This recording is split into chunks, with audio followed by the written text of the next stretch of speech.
नमस्कार साथियों, वेदांश की कहानियाँ यूट्यूब चैनल में आपका स्वागत है। मान्यता है कि एक बार शनिदेव हनुमान जी के पास आते हैं और कहते हैं कि मैं आपको सावधान करने आया हूँ कि कृष्ण लीला के समाप्ति के बाद कलयुग का प्रारंभ हो चुका है।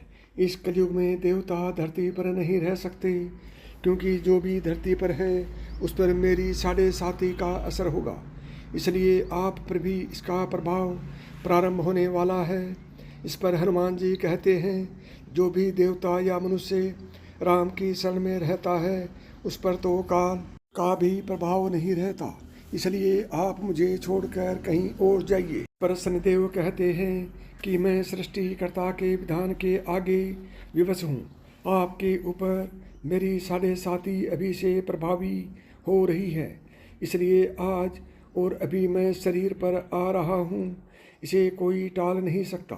तब हनुमान जी कहते हैं, ठीक है आ जाइए, परंतु ये बताइए कि मेरे शरीर पर कहाँ आ रहे हैं।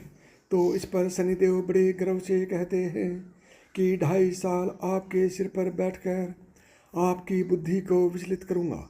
अगले साल पेट में रहकर आपके शरीर को अस्वस्थ करूँगा और अंतिम 2.5 साल पैर पर रहकर आपको भटकाता रहूँगा।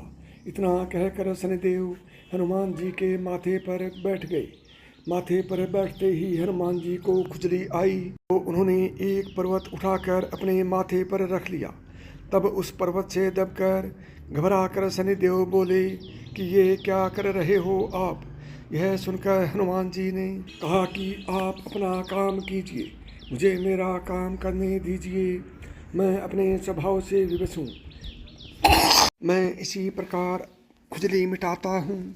ऐसा कहकर हनुमान जी एक और पर्वत अपने सिर पर रख लेते हैं, जिससे शनिदेव और दब जाते हैं और हैरान परेशान होकर कहते हैं कि आप इन पर्वतों को उतारिए, मैं समझौता करने के लिए तैयार हूँ। हनुमान जी कुछ नहीं सुनते हैं और तीसरा बड़ा पर्वत उठाकर अपने सिर पर रख लेते हैं।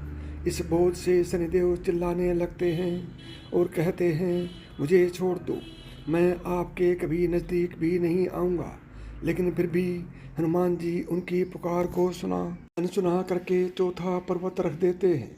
तब शनिदेव त्राहिमाम करते हुए हनुमान जी से प्रार्थना करते हैं, मैं आप तो क्या आपके भक्तों के समीप भी कभी नहीं आऊँगा, कृपया कर मुझे छोड़ दें। यह सुनकर हनुमान जी शनिदेव को पीड़ा से मुक्त कर देते हैं। गुजरात के भावनगर में स्थित संग्रहपुर गांव में कष्टभंजन हनुमान मंदिर अकेला ऐसा मंदिर है जहां बजरंगबली के पैर के नीचे शनिदेव बैठे हैं।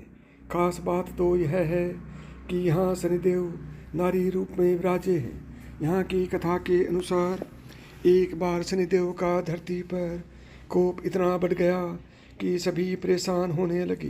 तभी लोगों ने हनुमान जी की शरण ली। सभी ने हनुमान जी से प्रार्थना की कि हे प्रभु हमें बचाएं।